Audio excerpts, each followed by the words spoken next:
Saudara-saudara yang terkasih dalam nama Tuhan Yesus Kristus, selamat pagi dimanapun Anda berada, baik sedang di rumah, dalam perjalanan menuju kantor, tempat kerja. Mari kita beribadah sejenak. Kita menyanyi Bukende HKBP nomor 461 ayat 2.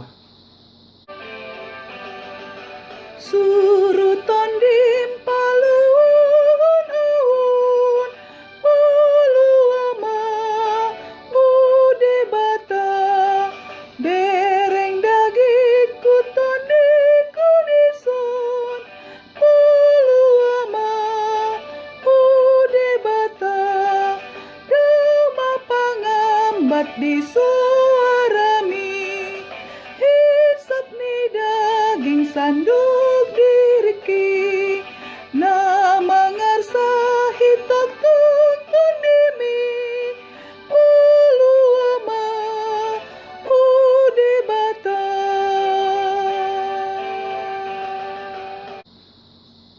Kasih karunia dan damai sejahtera dari Allah Bapa kita dan dari Kristus Yesus Tuhan kita menyertai saudara-saudara. Amin. Renungan Harian Jumat 5 Juni 2020 dari kitab Galatia pasal 5 ayat 25 mengatakan, jikalau kita hidup oleh roh, baiklah hidup kita juga dipimpin oleh roh. Demikian firman Tuhan.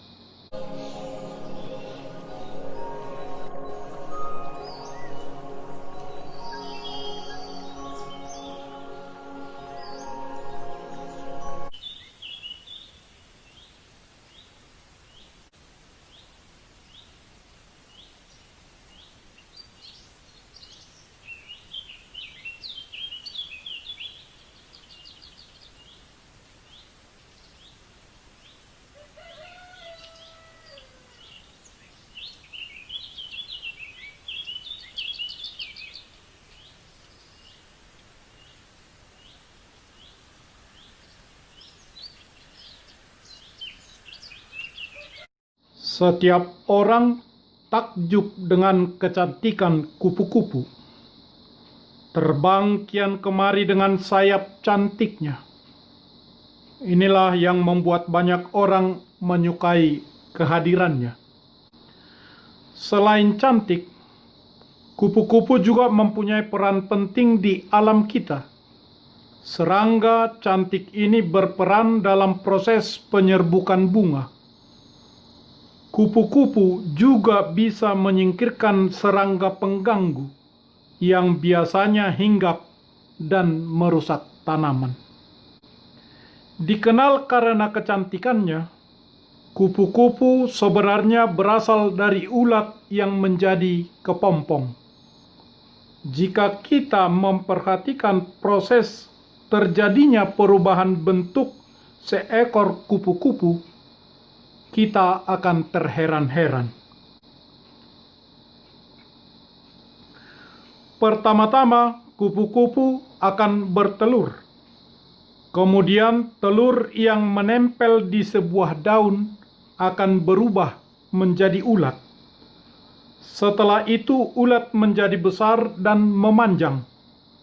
Ulat tersebut kemudian berubah menjadi kepompong. Setelah beberapa lama, dari kepompong tersebut akan keluar seekor kupu-kupu yang sangat cantik. Kita tidak pernah menduga bahwa dari ulat yang menjijikkan dan kepompong yang buruk bentuknya berubah menjadi seekor kupu-kupu yang cantik. Tuhan senantiasa mengizinkan proses demi proses terjadi dalam hidup kita, agar karakter kita dapat semakin disempurnakan hingga seperti Yesus. Di dalam proses demi proses yang dijalani, keinginan daging senantiasa timbul dalam hidup kita. sehingga pada akhirnya banyak orang yang merasa putus asa.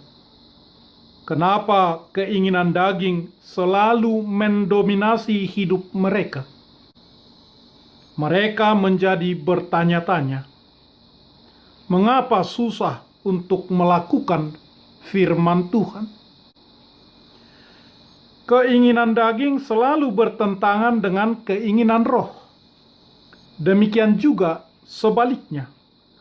Firman Tuhan menyatakan bahwa siapapun yang hidupnya masih dikuasai oleh keinginan daging, tidak akan mendapat bagian dalam kerajaan Allah. Bagaimana agar keinginan daging tidak lagi menguasai hidup kita? Kuncinya adalah dengan hidup oleh roh.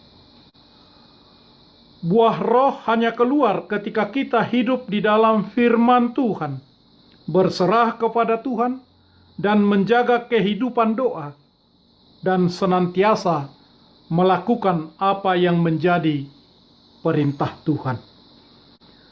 Berserahlah kepada Tuhan, dan hiduplah di dalam Dia. Hiduplah oleh rohnya. Biarkan Tuhan yang bekerja dalam diri kita, sehingga karakter kita akan menjadi semakin sempurna seperti Yesus. Amin.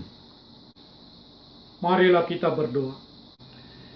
Ya Tuhan, ampunilah kami jika kami masih mengikuti segala keinginan daging. Mampukan kami hidup oleh Roh-Mu. Bimbing dan kuatkanlah kami dengan kuasa Roh Kudus-Mu, agar kami dapat mengalahkan segala keinginan daging yang timbul. Biarlah hidup kami semakin berkenan di hadapan-Mu untuk kemuliaan nama-Mu. Terimalah doa kami melalui nama Yesus Kristus Tuhan kami. Amin. Marilah kita menyanyi. Datang dan penuhilah hidupku, ya Roh Kudus, Roh Tuhanku. Ukirlah firman-Mu di hatiku, ya Roh Kudus, Roh Tuhanku. Ku merindukan kehadiran-Mu, agar hatiku tenang dan teduh. Curahkanlah api Roh Kudus-Mu, ya Roh Kudus, Roh Tuhanku.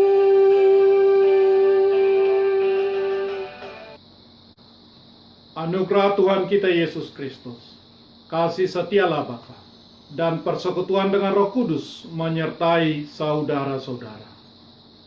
Amin.